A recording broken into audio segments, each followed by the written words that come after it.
अस्सलामुअलैकुम दोस्तों, मेरा नाम है असीम शफकत और आप देख रहे हैं हंसी टीवी।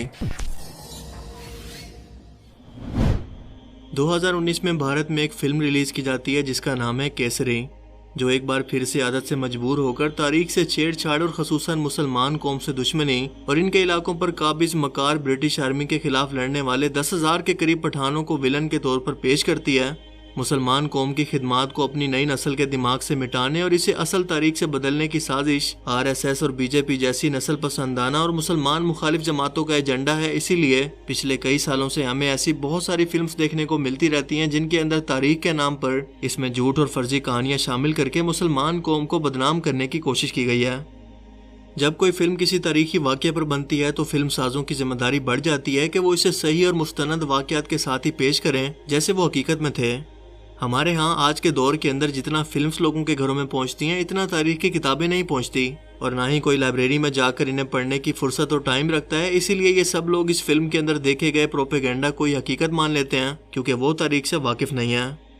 फिल्म केसरी 1897 के अंदर हुई सारागढ़ी किले की जंग की कहानी पर बेस करती है, जब 10,000 के करीब औरकजई और अफरीदी पठान जो कि कबायली कबीले थे उन्होंने सारागढ़ी किले पर हमला किया था, जिनसे 36 सिख रेजिमेंट के सिर्फ 21 जवानों ने मुकाबला किया और मारे गए। मगर इसे जिस रंग और अंदाज से फिल्म के अंदर पेश किया गया है इसके पीछे प्रोपेगेंडा और मकसद दरअसल है क्या, इसकी हकीकत जानने से पहले आपको थोड़ा सा इसकी तारीख बताता चलूं कि असल में दरअसल इस जंग के अंदर हुआ क्या था। ब्रिटिश आर्मी आज के मौजूदा दौर के इंडिया पाकिस्तान पर होल्ड करने के बाद सेंट्रल एशिया के अंदर अपना असर रसूख और होल्ड बढ़ाने के लिए अब की बार अफगानिस्तान पर कब्जा करना चाहती थी, जबकि दूसरी तरफ रूस चाहता था कि वो पहले अफगानिस्तान पर कब्जा कर ले। 1878 से 1880 तक अफगान और ब्रिटिश आर्मी के अंदर कई जंगें हुई और अपनी मकार डिवाइड एंड रूल पॉलिसी यानी फूट डालो राज करो और जदीद असले की वजह से अफगान आज के मौजूदा दौर के पाकिस्तानी सूबे खैबर पख्तूनख्वा और क्वेटा का इलाका ब्रिटिश आर्मी से हार गए, जो कि आज के अफगानिस्तान और पाकिस्तान का बॉर्डर एरिया बनता है।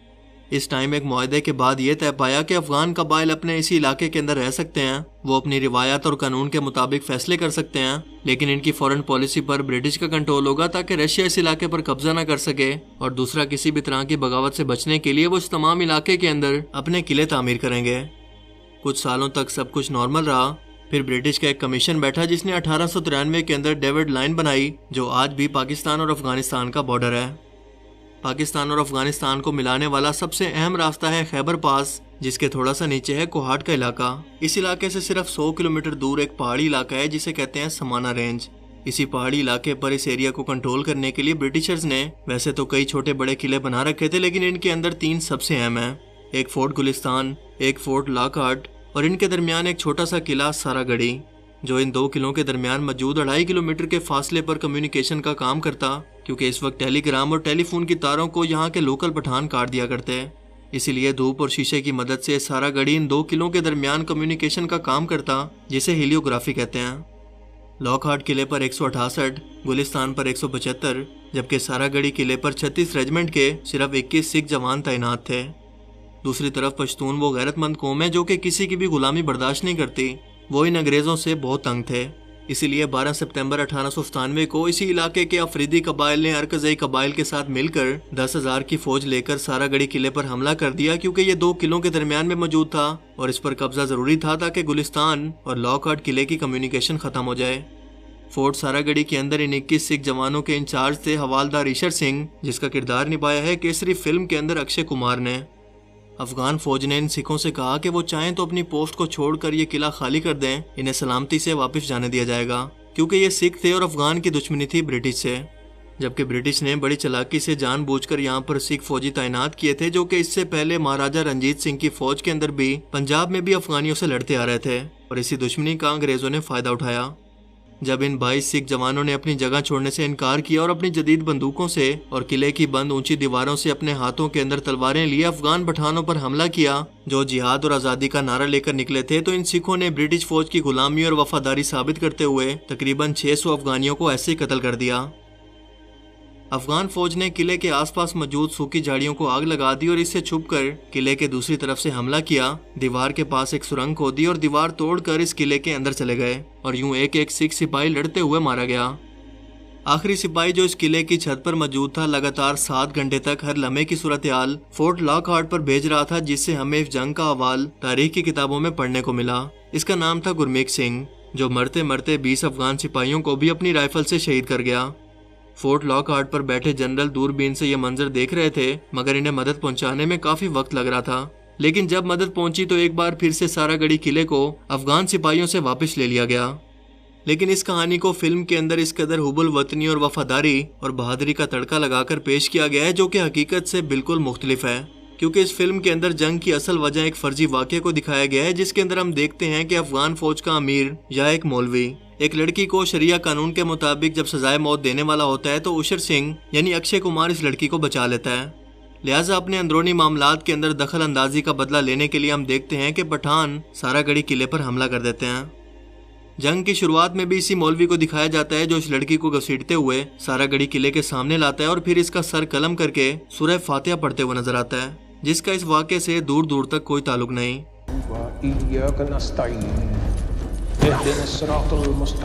लेकिन जाहिर है कि इसे एक मजहबी रंग देना जरूरी था ताकि देखने वाले को ये लगे कि ये जुल्म और जबर दरअसल कुरान के हुक्म के मुताबिक हो रहा है।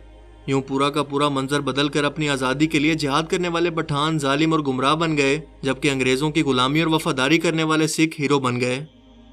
इसके अलावा तारीखी वाक़यात से हमें पता चलता है कि जब पठानों ने सिखों को किला छोड़कर जाने का हुक्म दिया तो इस फिल्म के अंदर अक्षय कुमार ये झूठ बोलता हुआ दिखाई देता है कि अंग्रेज फौज ने हमें ये किला छोड़कर जाने का हुक्म दिया है। वो हमारी मदद को नहीं आ सकते, इसीलिए उन्होंने हमें किला छोड़ के भागने का हुक्म दिया है, ताकि देखने वालों को ये लगे कि ये सिख अपनी मर्जी से और आज़ाद होकर बहादुरी से मौत को गले लगा रहे हैं। इसीलिए इस फिल्म के अंदर आपको बार बार गानों में मट्टी और आज़ादी जैसे अल्फाज बार बार सुनने को मिलेंगे, ताकि आवाम को ये तासुर जाए कि ये सिख दरअसल अपनी आज़ादी के लिए लड़ रहे थे। आज मैं पैसों के लिए नहीं, अंग्रेजों के लिए नहीं, हर उस आदमी के लिए लड़ूंगा जिसे गुलाम समझा जाता है, अपनी कौम के लिए लड़ूंगा। क्योंकि इस जंग के अंदर लड़ने वाला कोई सिख फौजी भी जिंदा नहीं बचा, इसीलिए फिल्म के डायरेक्टर ने इसकी कहानी में आज़ादी मिलने पर अपनी मर्जी का रंग इसमें भर दिया और इस फिल्म को झूठ और प्रोपेगेंडा के लिए इस्तेमाल किया। क्योंकि अंग्रेजों की भी इस जंग पर लिखी गई किताबों के सही होने की कोई गारंटी नहीं है, क्योंकि दरअसल वो तो खुद सिखों के हामी थे और वैसे भी इनकी चालों से हम सभी वाकिफ हैं।